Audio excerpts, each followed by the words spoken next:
आगे बढ़ते हुए बात करें, मुल्क भर में गर्मी की शदीद लहर, बिजली की तलब भी बढ़ने लगी है। मुल्क भर में बिजली का शॉर्टफॉल 5,500 मेगावाट तक पहुंच गया। लोड शेडिंग से अवाम के सब्र का पैमाना लबरेज होने लगा। कराची में शहरियों ने इलेक्ट्रिक के दफ्तर पर धावा बोल दिया और लोड बढ़ने पर लेस्को का तरसीली निज़ाम भी जवाब देने लगा है। लाहौर का इलाका आमिर टाउन, हरबंसपुरा, सन्नाबाद, शालीमार समेत मुख्तलिफ इलाकों में ट्रांसफार्मर्स खराब होने लगे। फैसलाबाद, पेशावर, कोयटा समेत मुख्तलिफ शहरों में भी बदतरीन लोड शेडिंग जारी है। शहरी इलाकों में लोड शेडिंग का दौरानिया 8 से 10 घंटे हो गया। दही इलाकों में 12 से 14 घंटे बिजली गायब रहने लगी है। किस शहर में कितनी लोड शेडिंग हो रही है, ये हम जानते हैं अपने नुमाइंदगान जो कि मुख्तलिफ शहरों में मौजूद है, हमें बताएंगे। इस्लामाबाद से इशफाक मुगल हमारे साथ हैं, इसके अलावा कराची से हमाद यूसुफ हैं, फैसलाबाद से जवेरिया नज़ीर हैं, पेशावर से जमील खान हैं। तो इस्लामाबाद से इशफाक मुगल से जान लेते हैं कि शहर इक़्तिदार में बिजली की क्या सूरत हाल है और दौरानिया क्या है बिजली गायब रहने का। जी इशफाक मुगल, बताइएगा।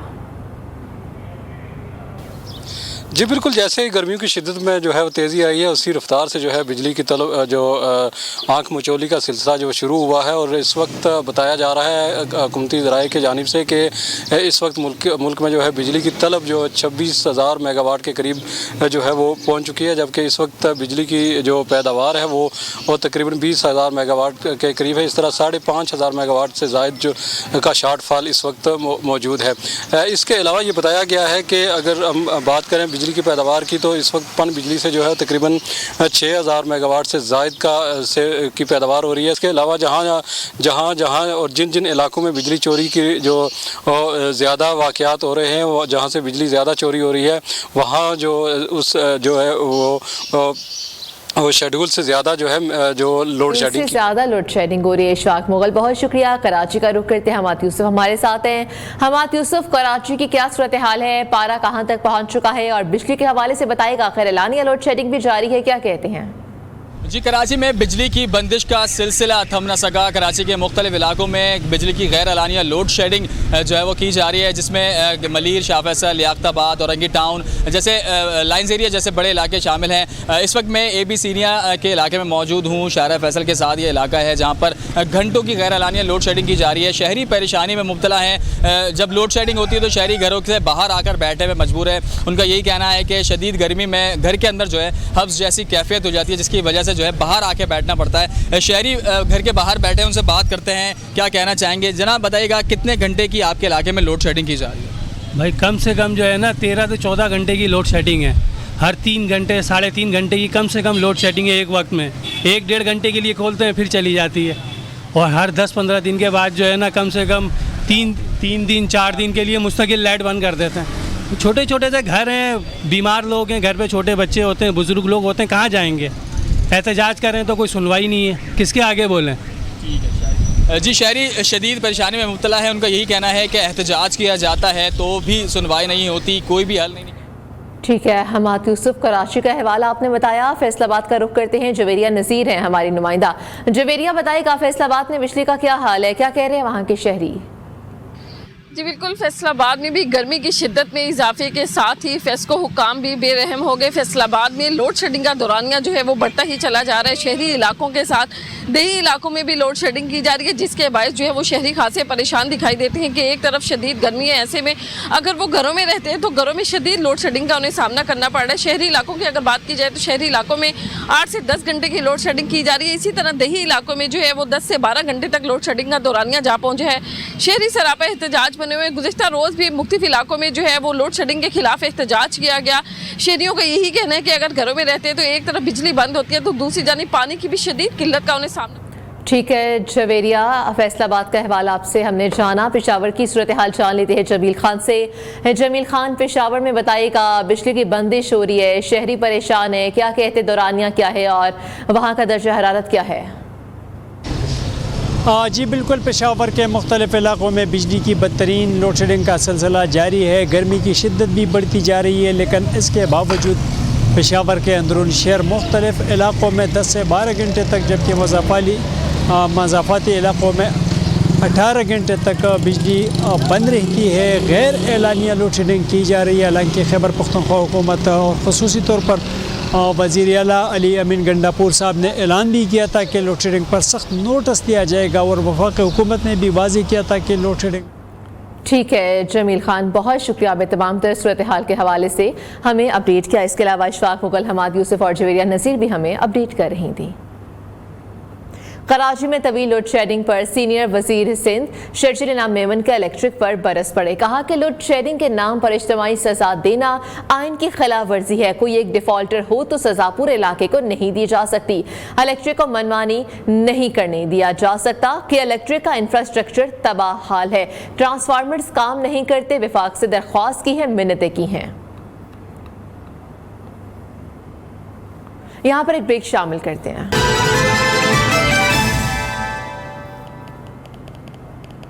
Welcome back. आगे बढ़ते हुए बात करें सियासी दबाव पर मुकदमा दर्ज ना करना डीपीओ खानेवाल को महंगा पड़ गया है। इसके अलावा आईजी पंजाब की जानिब से डीपीओ को नोटिस भी जारी कर दिया गया उसको तब्दील करने का, और आईजी पंजाब ने डीपीओ खानेवाल को तब्दील कर दिया है। मोहम्मद बिलाल हमारे साथ लाइन पर मौजूद है, उनसे तफसीलात जानते हैं। जी मोहम्मद बिलाल, बताइएगा क्या मामला है ये?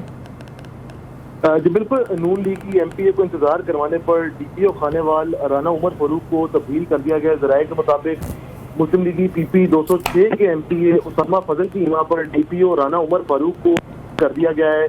आईजी पंजाब ने मुमकिन नून लीग की आला क़यादत के कहने पर डीपीओ खानेवाल राना उमर फारूक को तब्दील किया है। मामला कुछ इस तरह हुआ कि लीगी एमपीए उसामा फजल किसी मुकदमे के हवाले से डीपीओ ऑफिस गए, जहाँ पर डीपीओ राना उमर फारूक को मिलने के लिए मेंबर असेंबली को इंतजार करना पड़ा, जिस पर उसामा फजल की जानिब से असेंबली में तहरीके इस्तक़लाल भी जमा करवाई गई, जिसमें कहा गया कि डीपीओ की जानिब से इंतजार के बाद जो डीपीओ राना उमर फारूक की जानिब से सख्त लहजे में मेंबर असेंबली को कहा गया कि मेंबरान असेंबली के मुतल्लिका मुकदमात हैं उनको अहमियत नहीं देता। और ठीक है, बहुत शुक्रिया अपडेट करने के लिए मोहम्मद बिलाल। भारतीय मारूफ गुलकार समी खान ने अपने बेटे मारूफ पाकिस्तानी गुलकार और अदाकार अजान समी खान को सालगिरह की मुबारकबाद देते हुए खुलकर इजहार किया है। और इसके अलावा ये जो फुटेज जिसमें देखा जा सकता है कि सालगिरह मुबारक कहते हुए ये साथ में फ़ोटो भी सोशल मीडिया पर शेयर कर दी।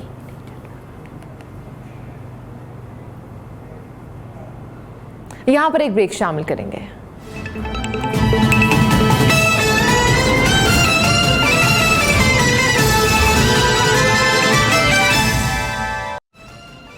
किर्गिस्तान में फंसे पाकिस्तानी तलबा की वतन वापसी का सिलसिला जारी है। ताहल कई तलबा मुख्तलिफ वजूहात की बिना पर किर्गिस्तान से वतन वापस ना सके।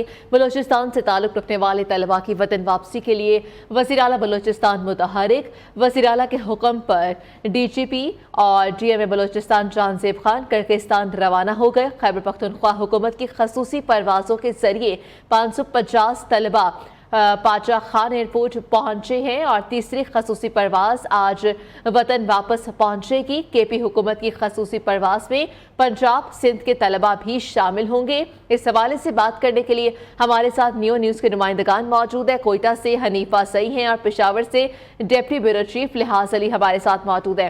तो हनीफा सई से जानते हैं कोयटा से। हनीफा सई, बताइएगा जो वहाँ पर बच्चे और तलबा फंस चुके हैं उनके हवाले से परवाज़ कब आएगी और कितने पीछे रह चुके हैं, इस हवाले से हुकूमत का कोई मौक़िफ़ सामने आ चुका है, ये भी बताइएगा। किर्गिस्तान में फंसे बलूचिस्तान के तलबा को वापस लाने के लिए वज़ीर आला बलूचिस्तान ने अहकामात जारी किए। वज़ीर आला के अहकामात पर जो है वो DGP DMA जानज़ेब खान जो है वो खुसूसी तैयारी के ज़रिए किर्गिस्तान रवाना हो गए, जहाँ बलूचिस्तान के फंसे तलबा को जो है वो लाया जाएगा। जबकि तर्जमान सूबाई हुकूमत के मुताबिक अब तक जो है 95 तलबा ने जो है वो रजिस्ट्रेशन करवाई है, जिनको जो है खुसूसी तैयारी के ज़रिए आज रात 9 बजे तक जो है वो कोयटा पहुँचाया जाएगा। इसी के साथ तर्जमान सूबाई हुकूमत का मजीद कहना था कि जो भी तलबा जो है किर्गिस्तान में फंसे हुए हैं उनको जो है वो जल्द से जल्द रजिस्ट्रेशन करवाए ताकि उनको भी जो है खुसूसी तैयारी के ज़रिए जो है वो लाया जा सके। ठीक है, अभी रुक कर लेते हैं पेशावर का, जहाँ पर लिहाज अली मौजूद हैं। लिहाज अली, बताइएगा जो KPK के स्टूडेंट्स हैं वो कब तक वापस आ जाएंगे, उसके हवाले से PI की खसूसी परवाज़ भी तीसरी पहुँचनी है वापस, क्या तफसीलात हैं? में महसूर पाकिस्तानी तलबा को लाने के लिए खैबर पख्तूनख्वा हुकूमत की काविशें जारी है। अब तक 2 तैयारे बाचा खान इंटरनेशनल एयरपोर्ट पेशावर पर पहुंच चुके हैं और गुज़िश्ता रोज़ जो आखिरी तैयारा पहुंचा था उसके मुताबिक हुकूमत के मुताबिक 500 से ज़्यादा जो वहाँ पर तलबा थे उनको लाया गया है, जिसमें बेशतर तादाद तालबात की थी। तीसरा तैयारा जिसे गुज़िश्ता रात शाम को रवाना होना था, लेकिन खैबर पख्तूनख्वा हुकूमत के मुताबिक वफाक की जानिब से उसे इजाज़त नहीं दी गई, जिसकी वजह से उसकी रवानगी में ताख़ीर हुई है। प्रोविंशियल डिज़ास्टर मैनेजमेंट अथॉरिटी के मुताबिक जो तीसरा तैयारा है वो बिश्केक पहुँच चुका है और तवक्को है कि आज 5 से 6 बजे के दरमियान वो बाचा खान इंटरनेशनल एयरपोर्ट पर पहुँचेगा। खैबर पख्तूनख्वा हुकूमत ने इब्तदाई तौर पर 6 करोड़ रुपए सिर्फ इन मैसूर तलबा को लाने के लिए बाकायदा तौर पर रिलीज़ किए और खैबर पख्तूनख्वा हुकूमत का ये भी कहना है कि अगर मज़ीद रकम की ज़रूरत पड़ती है तो इस मद में जारी किए जाएंगे।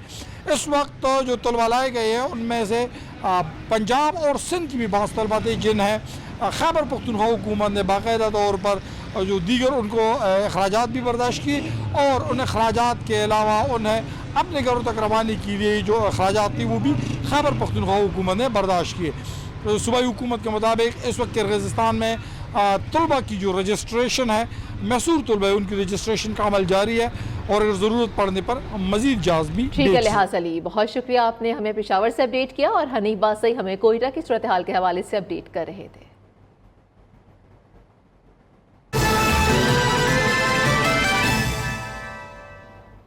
कराची और लाहौर जराइम पेशा अफराद के निशाने पर है। शहर कायद में 4 माह के दौरान 234 अफराद कत्ल हुए, जबकि डकैती मज़ाहमत पर 68 अफराद जान से गए। उधर लाहौर की बात करें तो लाहौर में चोर आउट ऑफ कंट्रोल हो चुके हैं। 4 माह के दौरान लाहौर में कार मोटरसाइकिल चोरी की 9220 वारदातें रिपोर्ट हुई हैं। दोनों शहरों में जराइम की सूरत हाल के बारे में जानते हैं अपने नुमाइंदगान से, शाहिद रिजवी से और कराची से उबैद शाह से। शाहिद रिजवी, लाहौर की सूरत हाल कैसी है, कैसे देख रहे हैं और कितने ऐसे वाक़यात हैं जो कि रिपोर्ट हुए और पुलिस की जानिब से क्या कारकर्दगी है?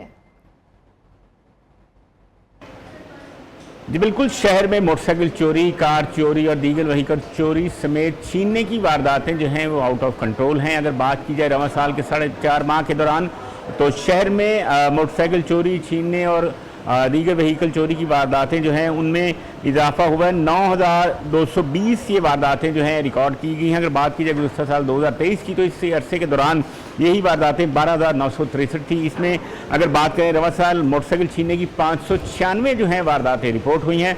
गुज़श्ता साल 2023 में यही वारदातें जो है जो 640 थी मोटरसाइकिलें छीनी गई हैं। इसी तरह रवां साल मोटरसाइकिल चोरी की 7,722 वारदातें हैं गुज़श्ता साल 2023 के दौरान। इसी अरसे में जो है मोटरसाइकिल चोरी की जो है 11,214 वारदातें रिपोर्ट की गई थी पुलिस रिकॉर्ड के मुताबिक। इसी तरह रवां साल कार छीनने की 8 वारदातें हैं 2023 में। इसी अरसे के दौरान भी 8 कारें जो है वो छीनी गई थी। जो शहरी हैं वो अपने इन मसरूका सामान से जो है महरूम हैं।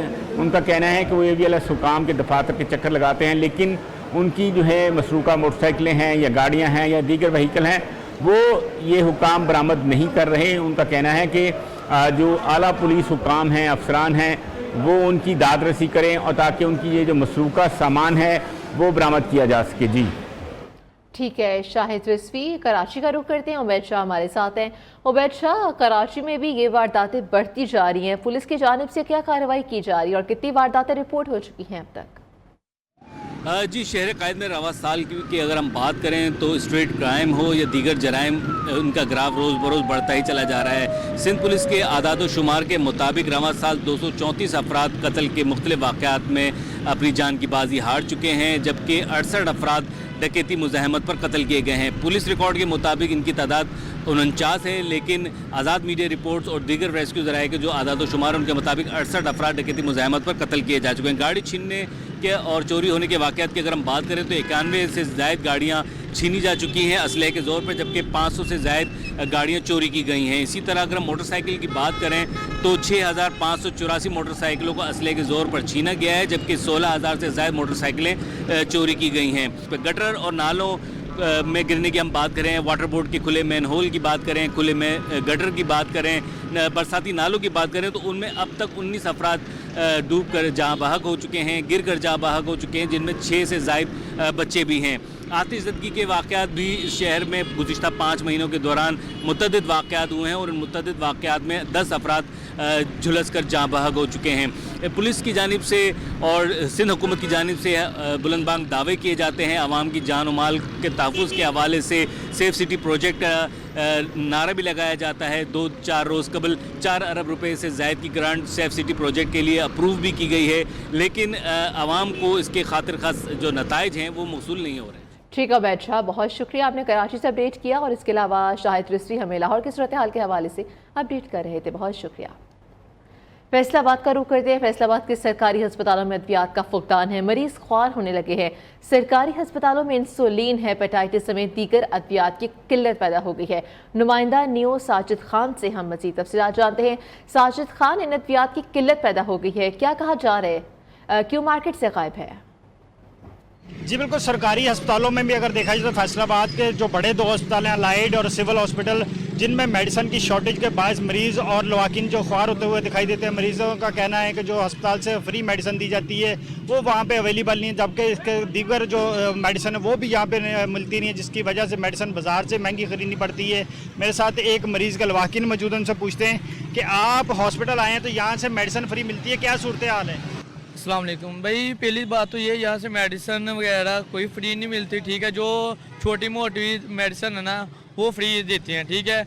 बाकी जो बड़ी जो भी मेडिसिन है ना, जो ज़्यादा मरीज़ को चाहिए हो, ठीक है, वो ये ब्लैक करके सेल करते हैं। मेरे खुद मरीज़ के साथ इंजेक्शन चाहिए था, ठीक है, वो इस टाइम मार्केट से हमें जो मौजूदा रेट है उसका 7500 रुपया रेट है, लेकिन हमें वो ब्लैक करके 15,000 का वो टीका मिल रहा है। मरीज़ और लवाकिन जो इस पर सरापा एहतजाज बने हुए हैं। मरीज़ और लवाकिन का कहना है कि गवर्नमेंट को चाहिए कि जो अस्पताल के अंदर मेडिसिन अवेलेबल है वो मरीज़ों को फराहम की जाए। जी ठीक है साजिद खान, बहुत शुक्रिया। लाहौर, फैसलाबाद और मुल्तान के सरकारी अस्पतालों में क्योंकि अद्वियात की किल्लत है, मरीज अस्पतालों में लवाहिकीन और फार्मेसिस्ट पर वो ख्वार होने लगे हैं। शहरी कहते हैं कि मजबूरी में महंगी अद्वियात खरीदने पर मजबूर हैं। वज़ीर आला पंजाब मरीम नवाज अपना वादा पूरा करें, उनसे जब बात की तो उस हवाले से अवाम ने क्या कहा वो आपको दिखाते हैं।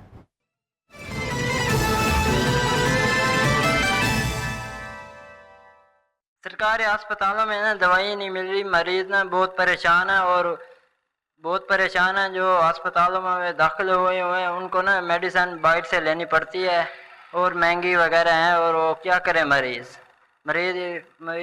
बहुत परेशान है। लेकिन वो कहते हैं हमें हॉस्पिटल से आने का क्या फ़ायदा, बराए मेहरबानी उनको दवाइयाँ दी जाए। नहीं, बारू करा के आए हैं जी, रुपया 12,000 रुपया लगे हैं।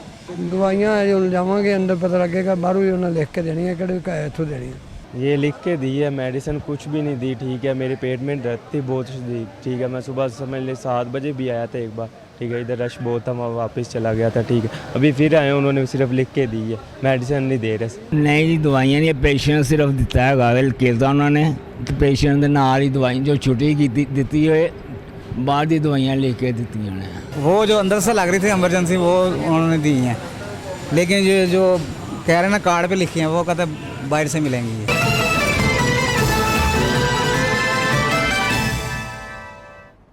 यहाँ पर एक ब्रेक शामिल करते हैं, कहीं मत जाइएगा।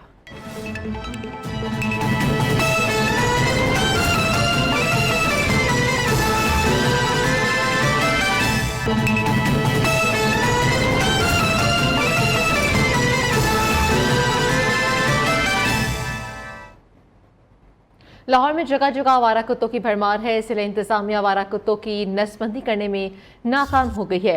अदालती हुक्म के मुताबिक कुत्तों को मारने पर पाबंदी आयद की, मगर उनका मुतबादिल हल भी इंतजामिया ना निकाल सकी। शहर में कुत्तों के काटने के वाकयात बढ़ने लगे हैं। लाहौर से अब्दुल वहाब शाहिद हमें तफसीलात से आगाह करेंगे। जी अब्दुल वहाब शाहिद, इस हवाले से क्या इंतजाम किए गए हैं?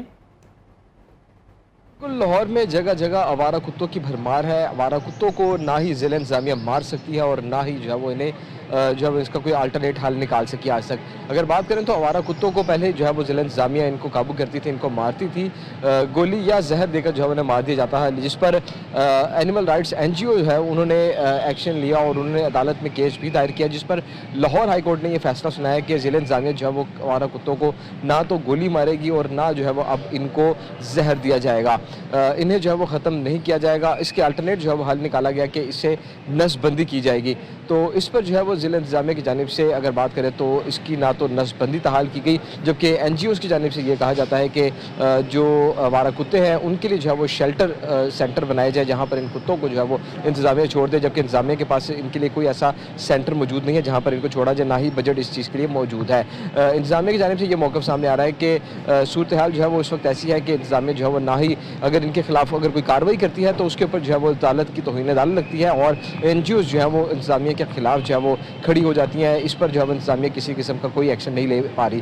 दूसरी जानिब अगर बात करें तो इसकी नसबंदी की तो तहाल इंतज़ामिया के पास जो है वो इसकी नसबंदी के लिए भी जो है कोई ऐसे इकदाम नहीं है, ना ही अभी तक कोई इकदाम किए गए हैं। जिस पर अगर बात करें तो ना सिर्फ गली मोहल्लों में बल्कि अगर बात की जाए तो पार्क्स में भी जो है वो कुत्तों ने अपने डेरे जमाए हैं और आवारा कुत्ते जो है वहाँ पर लोगों को परेशान भी करते हैं। और अक्सर मुकामात पर देखा ये भी आता है कि आवारा कुत्तों के काटने से जो है वो लोग शदीद जो है वो इसमें भी जो है आवारा कुत्ते जो है उनको काट लेते हैं और इस पर लोगों को जो है वो फिर इसका इलाज भी करवाना पड़ता है। तो ये एक सूरत हाल जो है वो काफ़ी ख़राब दिखाई दे रही है लाहौर शहर के अंदर के जगह जगह आवारा कुत्ते हैं और ना ही इनकी नसबंदी की जा रही है इंतज़ामिया की जानिब से और ना ही इसका कोई अल्टरनेट हल निकाला जा रहा है। जी ठीक है, बहुत शुक्रिया अपडेट करने के लिए। पंजाब हुकूमत का सूबे भर के यूनियन काउंसिल की तश्कील 9 का फैसला। अब पंजाब भर के यूनियन काउंसिल्स 15,000 की बजाय 20,000 नफूस पर मुश्तमिल होगी। पंजाब हुकूमत ने नए लोकल गवर्नमेंट एक्ट का मुसविदा तैयार कर लिया है। इदरीस शेख हमें बताएंगे। इदरीस शेख बताएगा क्या तफसीलात इस हवाले से, मुसविदा तैयार कर लिया क्या है? पंजाब हुकूमत की जानिब से नए लोकल गवर्नमेंट एक्ट का मसवदा तैयार कर लिया गया है। सिलसिले में ज़राए का ये कहना है कि इलेक्शन कमीशन की जानिब से पंजाब हुकूमत को हिदायत जारी की गई थी नए बल्दियाती इंतखाबात के हवाले से और तमाम तर इंतजाम करने का भी हुक्म दिया गया था इलेक्शन कमीशन की जानिब से पंजाब हुकूमत को, जिस पर जो है वज़ीर आला पंजाब मरियम नवाज शरीफ की सरबराही में सूबाई काबीना ने एक कमेटी तश्कील दी थी और इस कमेटी ने जो है डेलिब्रेशन के बाद डिस्कशन के बाद नए लोकल गवर्नमेंट जो एक्ट है उसका मसवदा तैयार कर लिया है, जो कि आज सेक्रेटरी बल्दियात पंजाब मियां शकील की जानिब से इलेक्शन कमीशन में जमा करवाया जाएगा। ज़राए के मुताबिक पंजाब भर की जो यूनियन काउंसिल्स हैं उनकी भी नई हदबंदी करने और इस सिलसिले में 15,000 नफूस पर पहले मुश्तमिल होती थी हर एक यूनियन काउंसिल, उसको अब बढ़ाकर जो है तकरीबन 20,000 नफूस पर मुश्तमिल हर एक यूनियन काउंसिल बनाई जाएगी। इसके साथ साथ पंजाब भर में 455 जो है लोकल गवर्नमेंट्स बनाने की भी जो है इस सिलसिले में तजवीज़ दी गई है। जो नया मुजवजा एक्ट है जो कि बनाया गया है पंजाब के महकमा बल्दियात की जानिब से, इसके तहत अब पंजाब की जो यूनियन काउंसिल्स है वो 15,000 नफूस से बढ़ाकर 20,000 नफूस पर मुश्तमिल हर एक पंजाब की यूनियन काउंसिल होगी। 455 लोकल गवर्नमेंट्स बनाई जा रही हैं। इस सिलसिले में इलेक्शन कमीशन की जानिब से हिदायत जारी की गई थी पंजाब हुकूमत को, जिसके बाद ये मुजवजा एक्ट बनाया गया है पंजाब के महकमा बल्दियात की जानिब से, जो कि आज महकमा बल्दियात की जानिब से इलेक्शन कमीशन में जमा करवाया जाएगा और इस सिलसिले में इसकी हतमी मंजूरी पंजाब असम्बली में ये एक्ट पेश किया जाएगा और इसकी पंजाब असम्बली से मंजूरी के बाद ये जो है एक्ट इसको पूरे पंजाब भर में लागू कर दिया जाएगा। जी ठीक है, बहुत शुक्रिया। यहाँ पर एक ब्रेक शामिल करते हैं।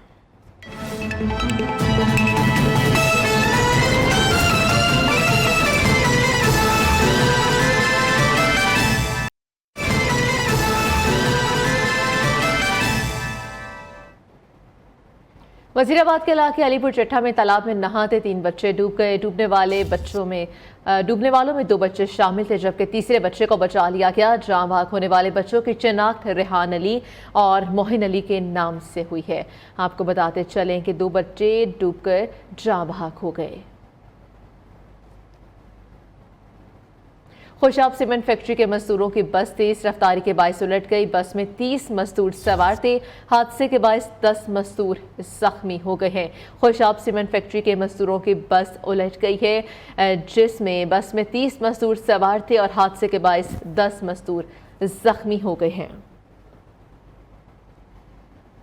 और एक शॉर्ट ब्रेक शामिल करेंगे।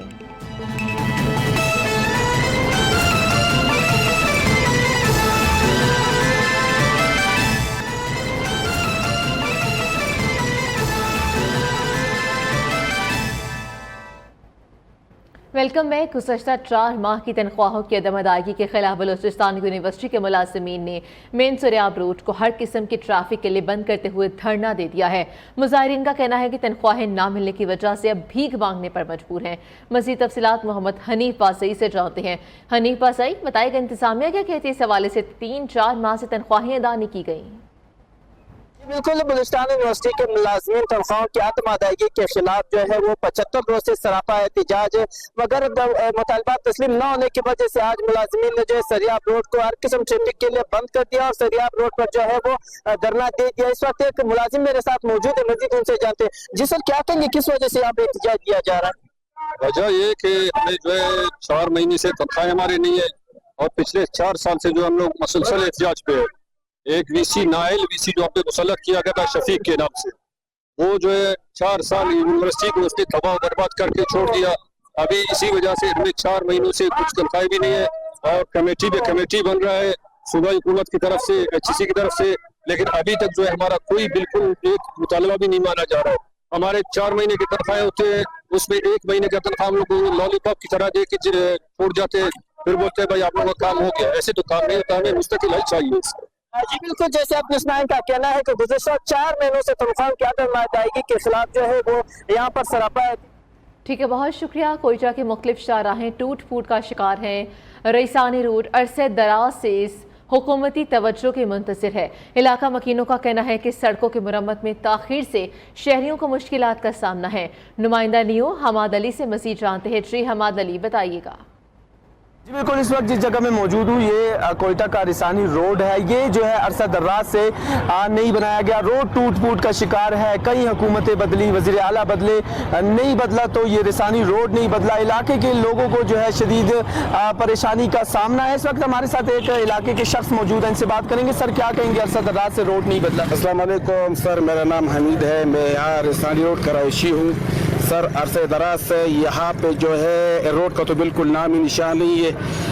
ऐसा मालूम हो रहा है जैसा हम लोग जो है 18वीं सदी में गुजर रहे हैं और यकीन मानो हम लोगों को तो शर्म आ रहा है, लेकिन गवर्नमेंट में जो लोग बैठे हैं उनको तो जरा से भी शर्म नहीं है। यहाँ पे निकासी का निज़ाम बिल्कुल ख़त्म है सर। यहाँ पे गंदा पानी रोड के ऊपर बहता है, जो सरियाब रोड का मेन पानी गंदा पानी आ रहा है वो भी हम लोगों के गलियों में आ रहा है। यहाँ पे खासकर जो बरसात जो बारिश होती है तो यहाँ से चलना बिल्कुल मुश्किल है।